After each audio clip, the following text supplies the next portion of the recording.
something inside this box. What's inside this box has been around for thousands of years. It may have taken thousands of workers to produce it. These workers may have traveled over 55,000 miles to produce it. And yet, these workers have no hands. Does anyone know what might be in the box? Yes. It's honey. It is honey. It's honey in the box. And let me just show you. This is just sunflower honey. That was the blossoms that was used to make it very tasty. One of my favorites. But let me just tell you some more history on honey. It goes all the way back to ancient Egypt. They used honey to embalm their dead. They also used it to heal wounds. Now the Egyptians might have been onto something, because even today we recognize the antibacterial and anti-inflammatory properties that are associated with honey. And for that reason, it makes it good for skin care.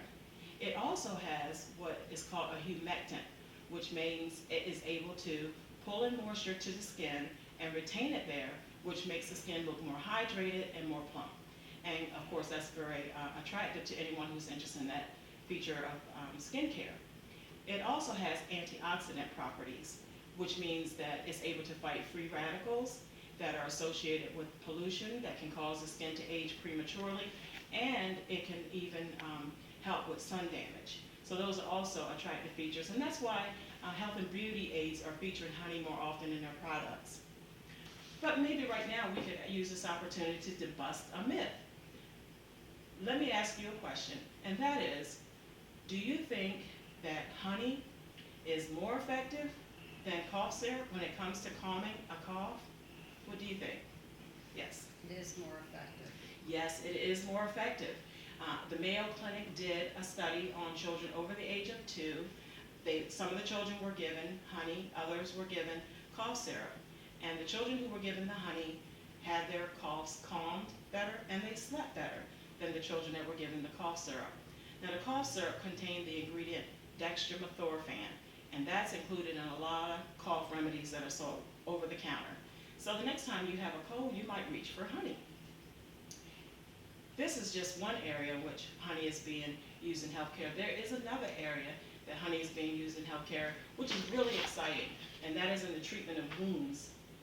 Now, when you think of wounds, you might think of a cut or a scrape that you might get, or a burn, and honey can be used for that, but it's also used for diabetic foot ulcers, chronic wounds associated with pressure. Honey is used for these too.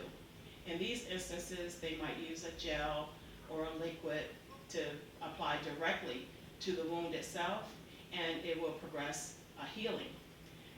It's also used in more severe wounds, long-term wounds that are associated with a disease process.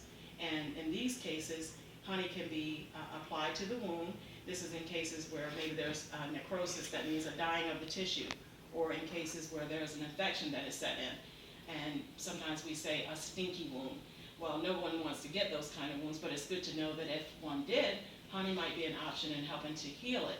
So in those cases, they might use a dressing that can actually be impregnated or injected with the honey, and the honey actually is in the dressing and applied to the wound and helps to speed the healing process. So for healthcare, that's really, really exciting to see these uses of honey.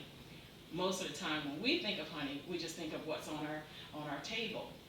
But let me just say, the next time you look at the honey that's sitting on your table that you put on your pancakes or in your tea or in your coffee, just remember that it's more than just a sweet treat.